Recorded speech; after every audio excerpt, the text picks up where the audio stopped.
जय हिंद दोस्तों।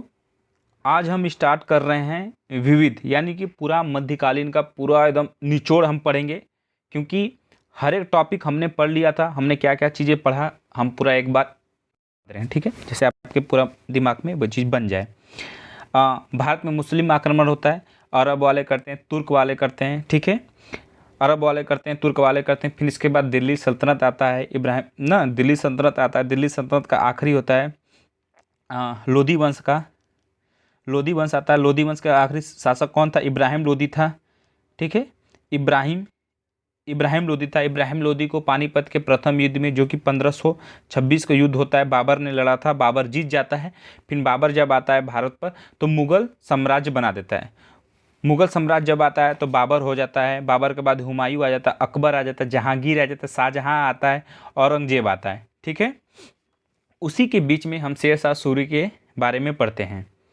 फिर इसके बाद मराठा साम्राज्य पढ़ते हैं, ठीक है। आंग्ल मराठा युद्ध अंग्रेजों के साथ। अब अंग्रेजों के साथ 3 ठे युद्ध होता है, किस अंग्रेजों के साथ और मराठा के बीच में।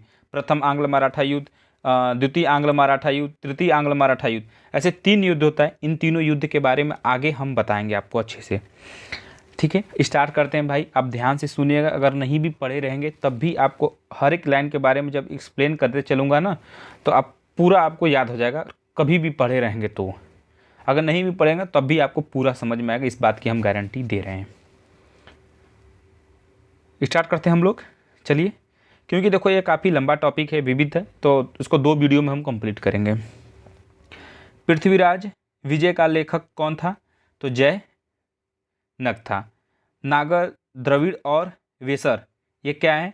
तो भारतीय मंदिर वस्तु की 3 प्रमुख शैलियाँ हैं। देखो, भारत में जो मंदिर बनाए जाते हैं वो 3 शैलियों में बनाए जाते हैं, नागर शैली में, द्रविड़ शैली में और वेसर शैली में। वेसर शैली के बारे में हमें नहीं पता है। नागर शैली और द्रविड़ शैली में भारत के उत्तर वाले में जो मंदिर बने जाते हैं वो नागर शैली में ज़्यादातर बनते हैं, और दक्षिण भारत में द्रविड़ शैली के मंदिर आपको दिखेंगे ना।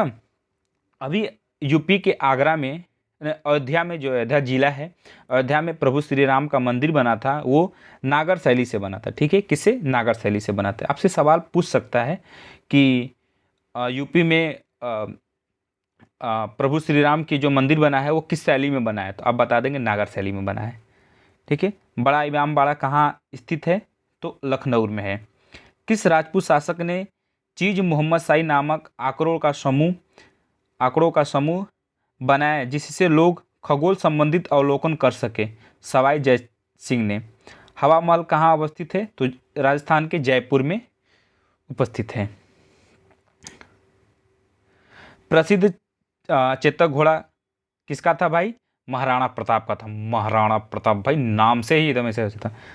राम, कौन सा कथन 8वीं सदी के अंत कौन सा कथन 8वीं सदी के संत शंकराचार्य, जो शंकराचार्य थे वो कौन सा 8वीं सदी के दौरान में था? यानी कि 1600 से 800 ईडी में अगर पढ़ेंगे तो भक्ति आंदोलन आता है, ठीक है, भक्ति मूवमेंट। तो हमने बताया था, अगर आप मेरे प्लेलिस्ट में जाएंगे तो वहाँ पर भक्ति आंदोलन आएगा, तो वहाँ पर मैंने बताया था। तो फिर से पढ़ते हैं क्योंकि बीच में ही बताने लगे। कौन सा कथन 8वीं सदी के संत शंकराचार्य के बारे में सही नहीं है? तो कौन सा है कथन है? उन्होंने प्रयाग को तीर्थराज नाम दिया, ठीक है, ये सही नहीं है। अब हम आ जाते शंकराचार्य ने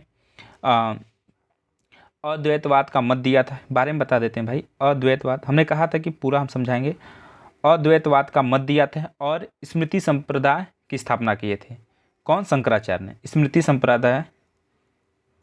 संप्रदाय का स्थापना किए थे, शंकराचार्य थे। माधवाचार्य ने द्वैतवाद का दिया था, बता रहे हैं भाई। शंकराचार्य, डायरेक्ट सवाल देखो भाई, डायरेक्ट सवाल पूछा है तभी हम बता रहे हैं, वरना नहीं बताते हैं, ठीक है। क्योंकि हम भी तैयारी करें तो आए दिन हम भी टेस्ट दे रहे हैं, तो हम समझ रहे हैं कहाँ से चीज़ें आते हैं। ऑनलाइन भी टेस्ट देते हैं तो हमको समझ में आ रहा है।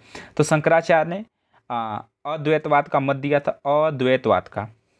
फिर इसके बाद आता है माधवाचार्य ने द्वैतवाद का मत दिया था। निम्बिकाचार्य ने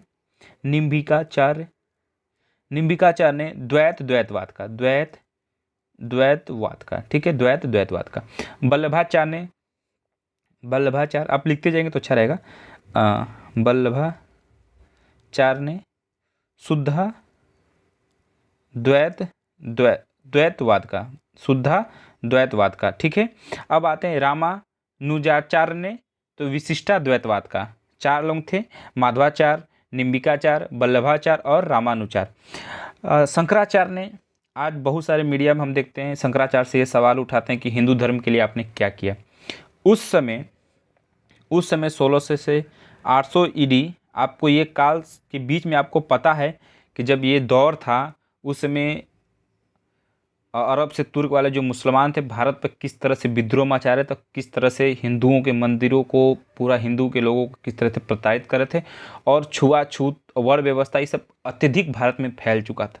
इसको रोकने के लिए ना, तब शंकराचार्य जो नारायण संतों ने ये आगे भाग लिया अपने धर्म को बचाने के लिए। तो उस समय शंकराचार्य ने अपने धर्म के प्रचार के लिए भारत के चारों दिशा में 4 पीठ का स्थापना करते हैं, ठीक है।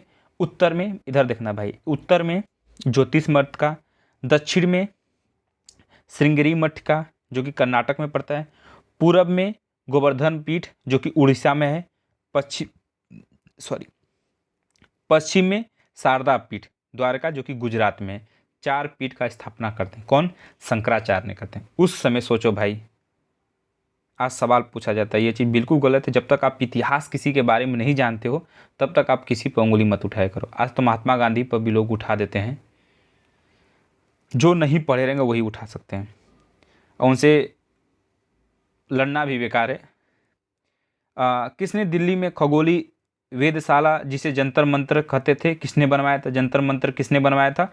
जय सिंह द्वितीय ने बनवाया था। तो डायरेक्ट सवाल पूछ सकता है, जंतर मंतर किसने बनवाया? तो जय सिंह ने। और ये कहाँ पर है? दिल्ली में। गोविंद महल जो हिंदू वास्तुकला का अप्रतिम उदाहरण है, कहाँ स्थित है? दतिया में। कौन बीज गणित के क्षेत्र में अपने योगदान के लिए विशेष रूप से जाना जाता है? तो भास्कर। तो भास्कर बीज गणित के क्षेत्र में जाने जाते हैं। कौन सबसे प्राचीन वाद्य यंत्र है? तो वीणा। कौन से वृहद मंदिर के प्रारंभिक अभिकल्पना तथा निर्माण सूर्यवर्मन द्वितीय के राज्यकाल के दौरान हुए? तो अंकोर वाट मंदिर। किस कंपनी ने सर्वप्रथम भारत में रेल सेवा प्रारंभ किया था? Great Indian peninsular GIP railway ने। ठीक, इधर आते हैं। हम तो स्कूल बिल्कुल भी नहीं कहेंगे, आप इसे छोड़िएगा, ये इंपॉर्टेंट है, वेरी इंपॉर्टेंट, हम दायरा में इसको रखेंगे। देखना, अलाई दरवाज़ा जो कि दिल्ली में है, किसने बनवाया था? अलाउद्दीन खिलजी ने। बुलंद दरवाज़ा फतेहपुर सिकरी में है जो कि यूपी के, किसने बनवाया था? अकबर ने। मोती मस्जिद आगरा वाले किसने? शाहजहां ने। मोती मस्जिद जो दिल्ली में है वो किसने? औरंगजेब ने। इंपॉर्टेंट है। तो मोती मस्जिद दिल्ली आ जाएगा तो औरंगजेब ना, आगरा वाला आ जाता तो शाहजहां। आगरा बड़ा अच्छा शब्द लग रहा है, शाहजहां।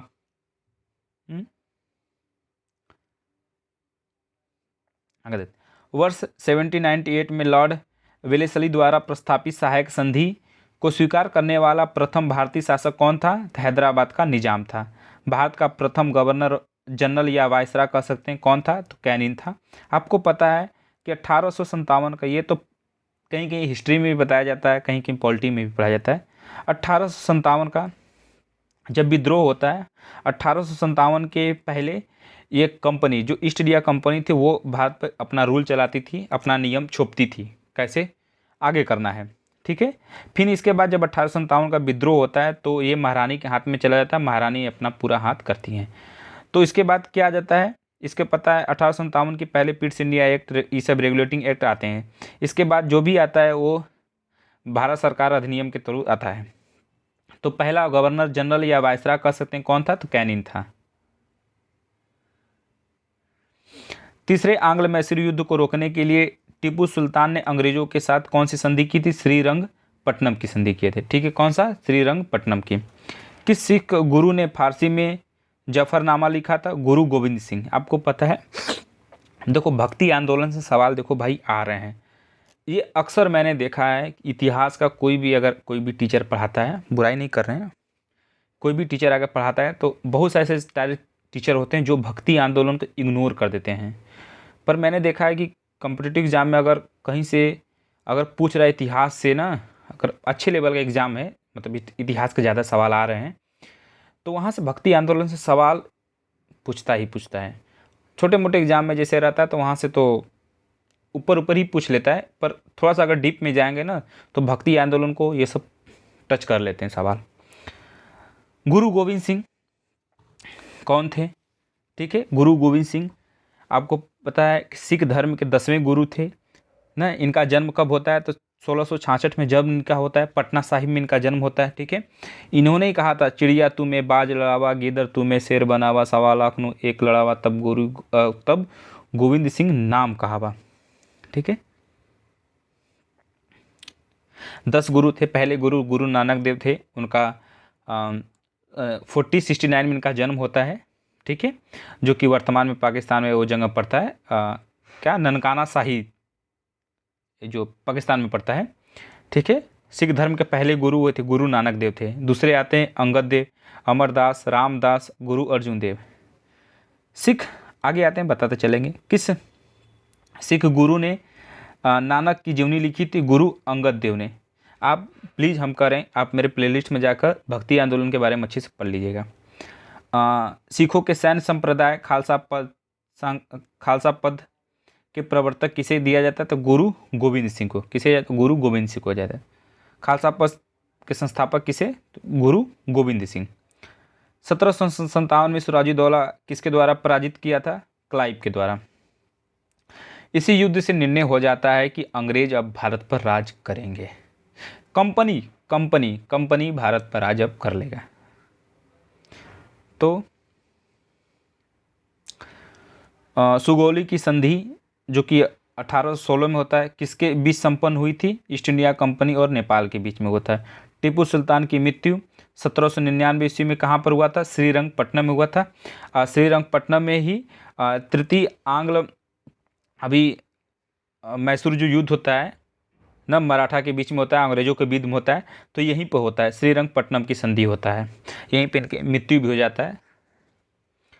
हड़प नीति के अंतर्गत कौन से भारतीय राज्य कब्जे में किए गए थे? झांसी, नागपुर और सतारा। ठीक है, किस राज्य के शासक नवाब वजीर कहलाते थे? अवध के नवाब। किसने ग्रामीण जाटों को एक सैनिक शक्ति के रूप में संगठित किया था? चूड़ामन, यानी कि यही। किसे जाटों का अफलातून एवं जाटों का आदरणीय व विद्वान व्यक्ति कहा जाता था? सूरजमल को क्या कहा जाता था? जाटों का आदरणीय व विद्वान व्यक्ति कहा जाता था सूरजमल को। आगे देखते हैं। भारत पर आक्रमण करने वाले किस ईरानी शासक को ईरान का नेपोलियन कहा जाता था? नादिर शाह को। नादिर शाह को क्या कहा जाता था? तो ईरान का नेपोलियन। भारत के किस गवर्नर जनरल के समय में सिंध का विलय अंग्रेजों के राज्य में हुआ था? लॉर्ड एनल बेरो के ना। सिंध का विजय जो होता है कब होता है? 1843 में होता है। तो अंग्रेज का उसमें कौन गवर्नर जनरल था? तो एनल बरो था। सिंध विजय का श्रेय किसे दिया जाता था? चार्ल्स नेपियर को दिया जाता है। ठगी प्रथा के उन्मूलन के संबंध गवर्नर जनरल कौन थे? बेंटिक था। बोडियार कहाँ के शासक थे? तो मैसूर रियासत के। टीपू सुल्तान की राजधानी कहाँ थी? श्रीरंगपट्टनम। इसी पे इनकी मृत्यु भी हो जाती है। क्लाइव को भारत का गवर्नर जनरल बनाया गया था कब? क्लाइव, अभी कैनिन हमने पढ़ा था क्या वहाँ पर? कैनिन नहीं था भाई, हमको लगा था, तो वहाँ पर हमने 18 नहीं, सही एकदम सही भी 1768 में। ठीक है, भारत का प्रथम गवर्नर जनरल कौन था? बेंटिक था। वायसराय पूछेगा तो कैनिन था। ठीक है, हमने सही बताया था। हमें लगा कि द्वैत शासन, देखो डुअल सिस्टम आ गया। द्वैत शासन नीति को किसने समाप्त किया था? हेस्टिंग ने किया था। डुअल सिस्टम, राज्य में 2 नीतियाँ रहेंगी। पैसा वाला अंग्रेज अपने हाथ में रखते थे और खर्चा करने वाला किसे? वहाँ के राजा के हाथ में दे देते थे। अंग्रेजों का सर्वाधिक विरोध किसने किया था? मराठों ने किया था। मराठा के बारे में हमने बताया था। कौन थे भाई? मराठा और अंग्रेजों के बीच में युद्ध होता है, 3 युद्ध होता है। प्रथम आंग्ल मराठा युद्ध, द्वितीय आंग्ल मराठा युद्ध और तृतीय आंग्ल मराठा युद्ध, जो कि 1775 में पहला होता है, दूसरा होता है 1803 में, तीसरा होता है 1817 में। प्लासी के युद्ध 1757 बहुत इंपॉर्टेंट युद्ध है भाई, अत्यधिक ऐतिहासिक महत्व था। ये युद्ध अंग्रेजों का एक निर्णय ले लेता है कि अब यहाँ पर राज करेंगे, यही मेन युद्ध था। और भी सिराजुद्दौला युद्ध में जो हारते हैं वो भी था। देखो, इसमें बंगाल में ब्रिटिश वर्चस्व के लिए मार्ग प्रशस्त किया। और देखो, यही युद्ध बताता है कि अब ब्रिटिश भारत पर अपना राज कर सकते हैं। उसके बाद संपूर्ण भारत पर ब्रिटिश नियंत्रण के लिए सत्ता खुल गया। प्लासी के युद्ध एक नहीं, 3 राजा थे, अंग्रेज एक तरफ थे भाई, कहते हैं ना, तीनों को हरा दी अंग्रेज।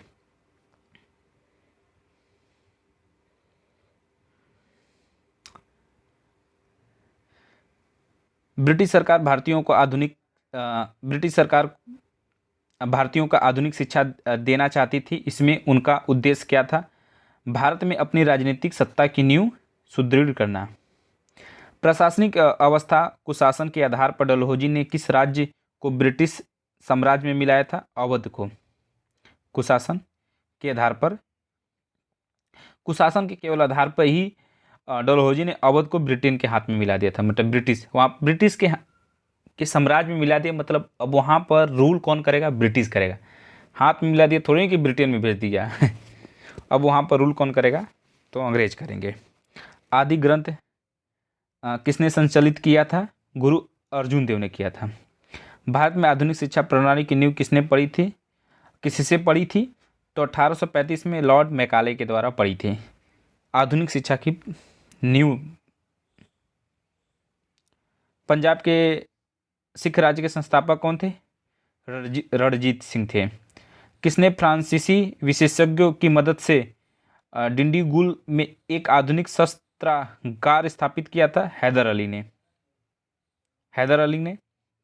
किस मुगल बादशाह ने 1733 ईस्वी में बिहार की सूबेदारी बंगाल के नवाब सिराजुद्दौला को प्रदान की थी? मोहम्मद शाह रंगीला ने। ठीक है, मोहम्मद शाह रंगीला ने।